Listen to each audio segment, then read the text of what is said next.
LaSalle Communications shining stars return to their old stomping grounds. Hello, I'm Anna Gomez. And I'm Callie Montana. Negotiation has been made which puts Pennsylvania state schools back in session.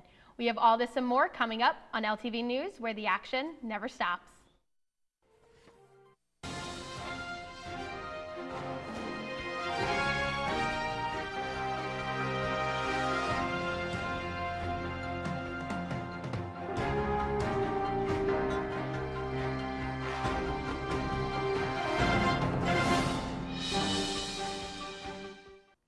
Hello and welcome to LTV News, where we bring you everything from 20th and Olney Avenue, Philadelphia, and the world.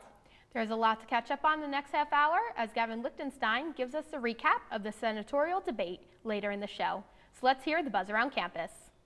Well, to start, the Association for Women in Communications welcomed back 9 alumni to the Communication Center and held a networking panel to help current students. The panelists came back to share their stories and to try to connect with current students. The panelists spoke about what they did during their time as a student, the times they had to take a risk, and when they had to accept failure. Each experience brought them to where they are today. After the alumni gave students advice, a Q&A took place. The students were able to network with the COM alums and discuss their career paths. So funny that you're actually on desk with us today because you are the vice president of AWC. So I thought, it was an amazing event, great to be able to network with alumni. They're also willing to help us. But now let's go a little deeper. And how much work does it take to get all that? Oh my goodness. Just scratching the surface is just trying to get those alumni there, and it's a big responsibility for the 4 or 5 people that helped to really put it together. But it's really great to see, especially LTV alumni, LaSalle TV alumni come back, and it was great to see them. Yep, I think it's great to have them back and great learning experience for us to take in. But if you're looking to take a weekend away from campus to discover a spiritual event, the Explorers Retreat is definitely for you. On Friday, November 4th to Sunday, November 6th, the LaSalle University Ministry and Services will be hosting one of their many retreats that are offered throughout the year. The Explorers Retreat is similar to an Encounter or Kairos experience in which you can explore faith and enjoy a spiritual weekend away from school. Free of charge, this retreat is offered to all undergraduate students and is a great way to connect with your spirituality, as well as a chance to meet fellow classmates and get involved with LaSalle University's ministry and service opportunities. This year marks the 10th anniversary for LaSallian Days of Peace. The program ran from September 21st to October 21st, and the theme was Our Voices of Mercy, Our Calling for Peace. The annual Days of Peace aim to inspire a better world by encouraging initiatives such as prayer services, workshops, and service projects. This year's focus is that by showing mercy to ourselves and asking others for mercy, we can build a more peaceful world. The emphasis on mercy for the 2016 LaSallian Days of Peace is built on Pope Francis's recent declaration of the Jubilee of Mercy. Students, faculty, and community members filled every seat on Thursday, October 20th to welcome Dr. Eddie Glaude, Jr. to LaSalle. Dr. Glaude is the director of the Center for African American Studies, as well as a religion professor at Princeton University. Dr. Glaude came to discuss the race issue that is occurring throughout our country today. He also spoke about his new book called Democracy in Black and the value gap between the value of white lives and the lives of people of color, as well as sharing personal thoughts and stories to his audience. He had the people intrigued in everything he had to say, which then led to a standing ovation after he was all said and done speaking. After his lecture, he then gave the audience the opportunity to ask questions and express their thoughts and opinions.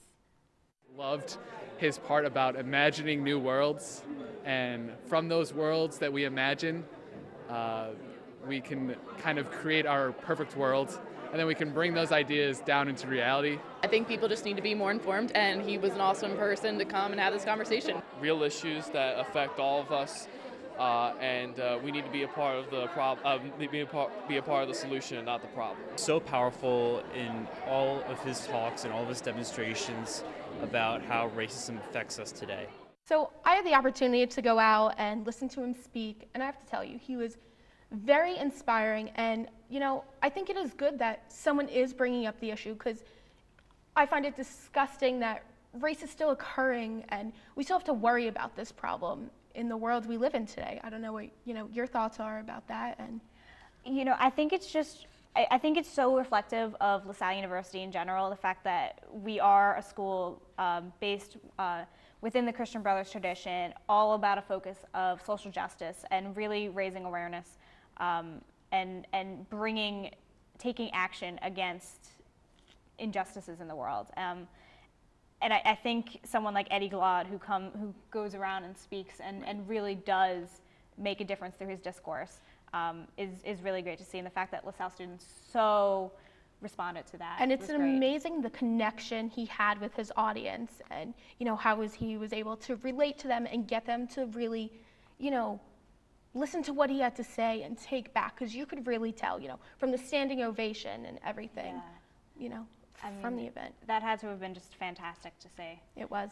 It's great to see. Let's move on. AXP is on a mission to help raise awareness for the Brain Aneurysm Foundation. To kick off the Halloween weekend, the Brothers of AXP will be holding their 4th annual costume crawl on Friday, October 28th. The walk will be starting outside St. Newman Hall at 5:30, and all the proceeds will be donated to the Brain Aneurysm Foundation.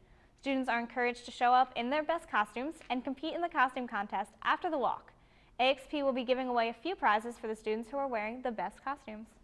Well, it's time for our first commercial break, but when we come back, we'll tell you a fun, family-friendly place to go trick-or-treating this year, as well as give you an inside look of the biggest Harry Potter fans out there. Stay tuned.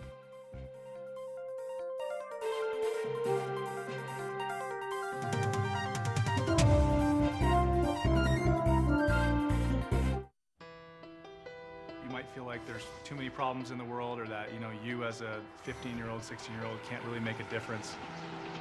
It's not always about you. It's not just one person. It's a group. It's a team. If we all show up together, that's what it's all about. I was a part of helping to build what it is today. I'm really lucky to get to be a part of that legacy.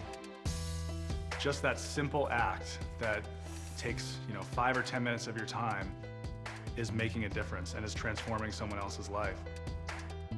Once you get there and realize how much you can change someone's life, it's one of the best feelings in the world. I'd do anything to convince you just to be a part of this. You guys keep doing what you're doing. It's something special. Get up and try something. Just try it. Just go to one event, one action team event. It'll just make you feel so good about yourself.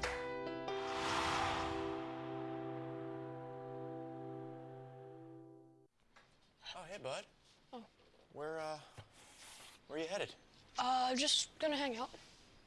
It's a school night. With Gary and Todd? Yeah. Not sure about those two. I've been meaning to ask you. This is tougher than I thought. Is there any drinking going on in this crowd? No. I hope not, because alcohol can lead you to say things and do things that you really wish you hadn't. Isn't this what you're supposed to say? I know. So if any of your buddies ever pressure you to take a drink, just tell them you promised your dad you wouldn't. I'd do anything to keep you safe. Okay, I will. I hope this is working. I promise. Love you too, Dad. They really do hear you. Brian. Yeah? So start the conversation even before they're teenagers. Good idea. For tips on what to say, visit underagedrinking.samhsa.gov. A message from the Substance Abuse and Mental Health Services Administration.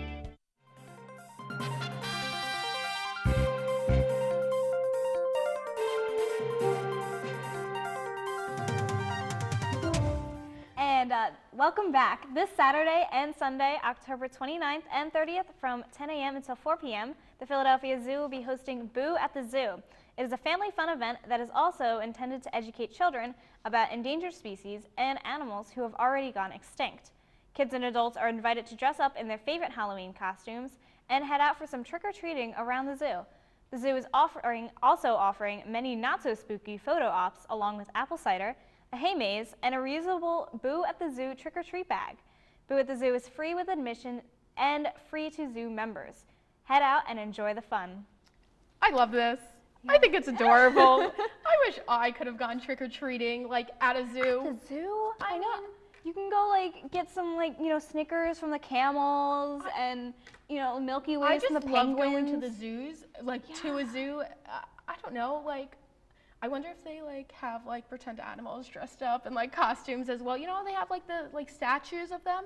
You know what? I just want to go as like an animal to the zoo. Like I would be like a wild animal. You see, now I was thinking, like I feel like if I would go, you know, dress up or something, people would look at me like I was crazy. But I don't know. I mean, what let's go trick or treating. Boo at the zoo.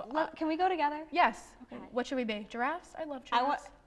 Let's be. I don't know. Do we want to be? I want to be a big cat. Like I want to be a lion or a tiger. The whiskers on. I'm not a fan of cats, but you know. Okay. Well, you can't win. I'm sorry. We'll see. But it was a weekend full of wands, brooms, Quidditch tournaments, and people dressed up like Harry Potter characters. Dave and I had the opportunity to take a trip into the world of Hogwarts this weekend. Here it is.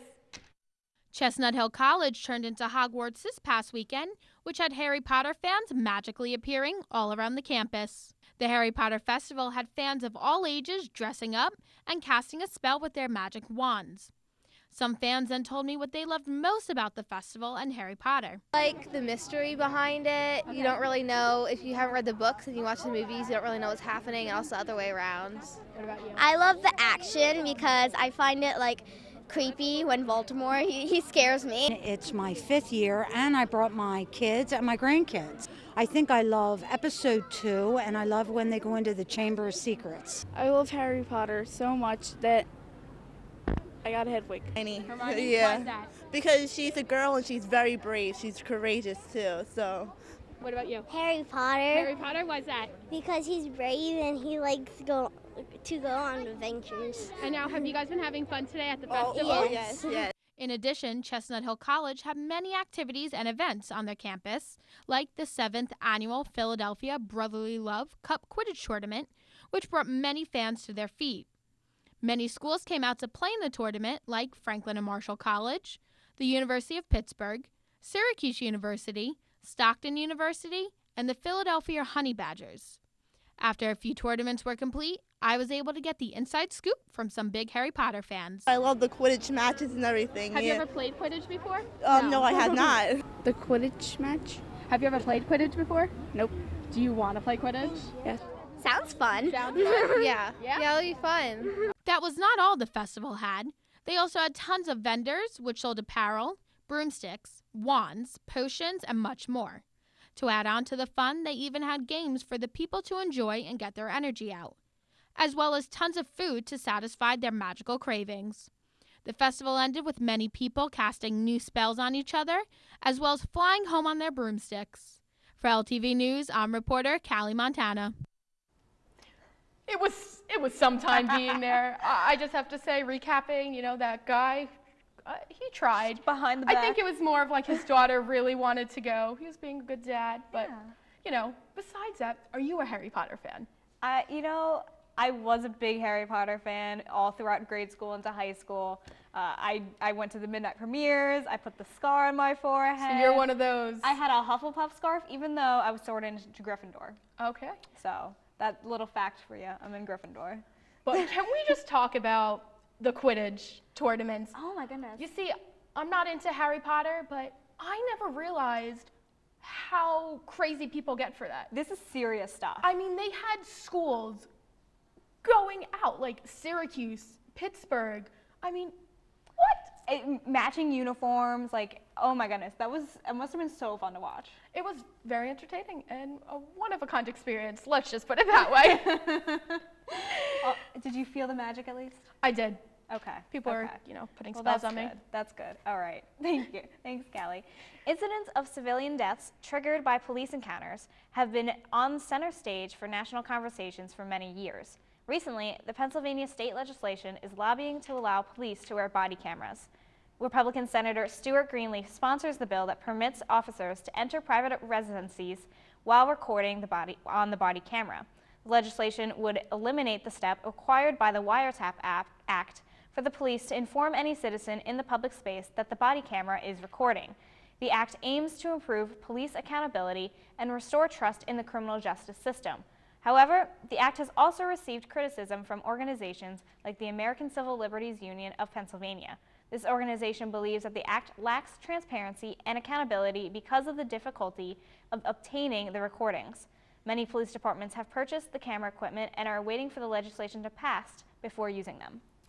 Faculty from 14 different Pennsylvania universities were on strike for 3 whole days. This put a hold on education and affected 105,000 students. As professors were on strike to get their frustrations across about the problem of salaries and healthcare, the strike came to an end on Friday, October 21st. A tentative 3-year contract was settled, and all teachers will receive pay for the days on strike. All the universities that were affected by the strike will not extend this semester, and students will be able to graduate on time. There is more to fashion than style. Callie had the opportunity to check out fashion for a purpose and model for a cause. On Saturday, October 15th, the When in Need Foundation, which is an organization that will lend a hand to anyone who is struggling and cannot obtain the necessary necessities, partnered up with Royal Chi. Royal Chi is a fashion line that designs outfits to help benefit those who are in need around the world. Both of the foundations came together and hosted an event called Fashion with a Purpose, Model for a Cause. The day started out with the models picking out the outfits that they will be wearing and then getting their hair and makeup done.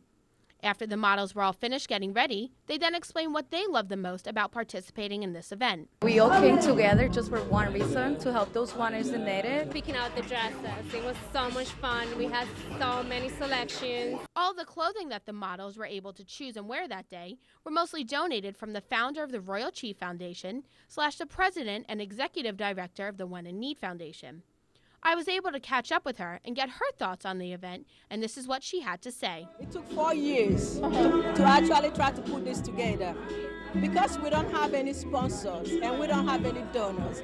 So I started buying clothes like about 4 years ago, knowing that it will be helpful when the time comes. After everyone was finished modeling, people then had the opportunity to buy the clothing, and Bridget O'Brien had a little information to share. All of the money goes directly back to When in Need. Royal Chi is a wonderful organization that's also affiliated with When in Need, and all of the funds are going to help missions. Even after a long but successful day, everyone came together for a nice dinner to end the event on a high note. For LTV News, I'm reporter Callie Montana. So I'm actually really excited I was able to go out to that event because, you know what, it showed me how many people are so genuine out there still in this world and who actually truly want to help others and make a difference. And, you know, most of these, I mean everyone here actually, let me rephrase that, was there because they wanted to help, not because they wanted anything in return. You know, they were doing this all volunteer basis because they love to help people. Yeah, I mean, to see that, like, those people that were modeling, I mean, that had to Those are just people, you know, out in the blue who just saw the flyer and was like, oh, all right, I'm gonna come model today. I mean, that must have just absolutely made their day, and you know, to just be able to model and look so pretty, like, yeah. That's the dream. It is. But coming up after this last commercial break, we will take a look at the devastation Typhoon Haima caused, as well as speak to Gavin Lichtenstein about the U.S. Senate debate.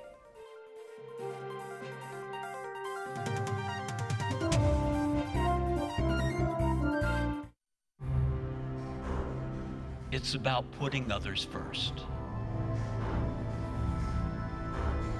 It's doing your best at whatever you do. It's about being honest with yourself, with everything. It's all of these. It's more. It's commitment. This message is brought to you by the U.S. Air Force. You might feel like there's too many problems in the world, or that, you know, you as a 15-year-old, 16-year-old can't really make a difference. It's not always about you. It's not just one person. It's a group. It's a team. Just that simple act is transforming someone else's life. It's one of the best feelings in the world. It'll just make you feel so good about yourself.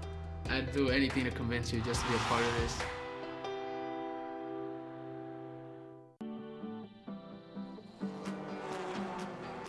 We all have a role to play here at Richard Petty Motorsports.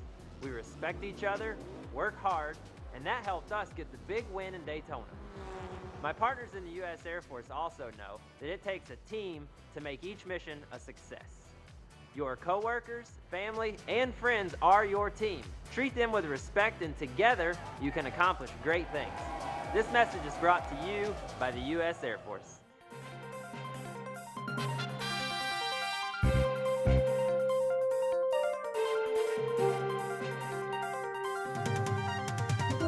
Typhoon Haima roared up the East Asian coastline this past week, affecting millions of people in the Philippines and China. What began as a super typhoon in the northern Philippines with winds up to 137 miles per hour, forcing thousands to evacuate and causing severe damage to agriculture and infrastructure. It continued northward to China's Guangdong province. Nearly a dozen Chinese cities issued the highest red typhoon alert for Haima, which is the 22nd typhoon to hit China in 2016. Beginning on October 21st, Hong Kong faced winds up to 73 miles per hour. The Special Administrative Region issued a T8 tropical warning signal, closing businesses, schools, transportation services, and canceling nearly 750 passenger flights out of HKG. Hundreds of trees have been knocked down by the storm in Hong Kong alone, and more than a dozen people have sought medical treatment due to the typhoon. Wow. Bozo is a no-zo. 'Tis the season of creepy costumes. And yes, I'm talking about Halloween.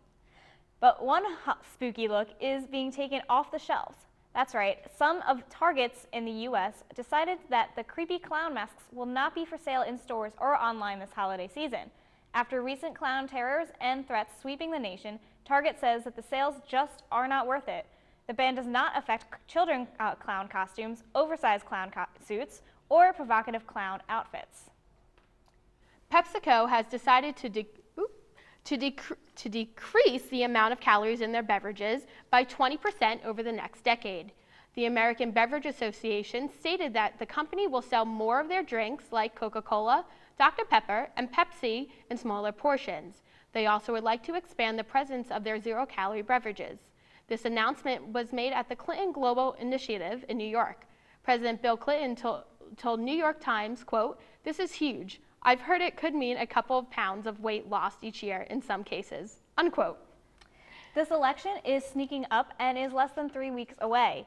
Updated predictions came out, and the national polls show that Hillary Clinton is in the lead with 45.9% of the votes, while Donald Trump is trailing behind and has 40.9% of the votes. Hillary has out-Trumped Donald Trump 10 out of 11 public polls this month. The race is still very close and can go either way. It is all up to the American people to remember to go out to the voting booths on November 8th and make their voices heard. Well, now we have LaSalle student and collegiate writer Gavin Lichtenstein weighing in on the latest political updates. So Gavin, thanks for joining us. Hey, it's my pleasure. Thank you for having me. So Gavin, first, the senatorial debate happened. It was the second one and the final one. Did anything catch your eye, or, what stood out to you? Yeah, so going into this debate at Temple University, we saw two things. One is Katie McGinty, the Democrat, and incumbent Pat Toomey. They're practically tied right now. They are neck and neck with less than 2 weeks to go into the election. So both of them had to have a strong performance at the debate. That being said, right now, many people already know where these candidates stand on issues. This isn't the time where they roll out new tax plans or their new stance on issues. This is a time where they can really differentiate themselves from their opponent by being personal, by really having that connection. And that being said, Katie McGinty did a much better job on Monday night by connecting to voters, understanding their pain. The personal stories right now in the game is what separates the winners from the losers, county by county. It is being able to talk to a mother and child in their eyes and having a story to compel of why they should vote for that candidate. Katie McGinty at times looked more confident, more personal, that you could actually relate to her, where Pat Toomey often appeared very shy and very businesslike, very cut and dry. This is something, right now, this is what we call a diner season. This is when you'll see these candidates at the local diner meeting voters, shaking hands. And when voters think of, or when they see these candidates, it's in interactions like that that stand out. And, you know, in the Daily News Inquirer and other sources also brought up that a lot of the rivals will blast Toomey and say that he's nothing but, you know, an lawbreaker, and like you were saying, he's not personable and stuff like that. So yes, I totally agree, with you on that. Do you have? Yeah, and well, the one thing that we've seen that Pat Toomey has really struggled with his entire campaign is separating himself while connecting himself to Donald Trump. Pat Toomey has not endorsed Donald Trump for the presidency. He's made it very clear of what issues he agrees with Donald Trump on and what issues that he does not agree with him on and that he will firmly defend against. Now, Katie McGinty on the other side has been doing something very different that we've seen. She has been a proud surrogate in many cases. She's been a proud supporter of Hillary Clinton. It's been very clear that they have both endorsed each other. Joe Biden, Barack Obama, these have all been strong endorsers of Katie McGinty. So we're seeing kind of a different strategy by the two parties. The Democrats are saying, we are with her 100%, where the Republicans are saying, well, we are with Donald Trump on certain issues, but we will not endorse him. And really, right now, when you look at race by race, we know how Philadelphia is going to go when we look at in the Senate races between Toomey and McGinty. It will lean Democratic. We know how Pittsburgh's going to go. What makes these elections significant right now is nothing more than county by county. Whoever wins Montgomery County, whoever wins Bucks County, certainly Philadelphia County, these are the counties that will carry a senator to Washington. Well, you bring up a really good point, Gavin, there. I actually saw McGinty speak at the DNC in July, and she had that energy that I think is kind of what you're implying is going to propel her. Well, thank you, Gavin, but that just about does it for this episode. But be sure to find us on the web as well as the rest of LaSalle TV on Facebook page. We'd love to hear your thoughts, so tweet us using our Twitter handle and start the conversation. And if you missed the scoop and want to see it again, you can find episodes on YouTube or on LaSalle TV Philly page. Until next time, for Anna, Kirsten, Gavin, Dave, Corey, Madison, Steve, and the entire crew, I'm Callie Montana. Thanks for watching LTV News, where the action never stops.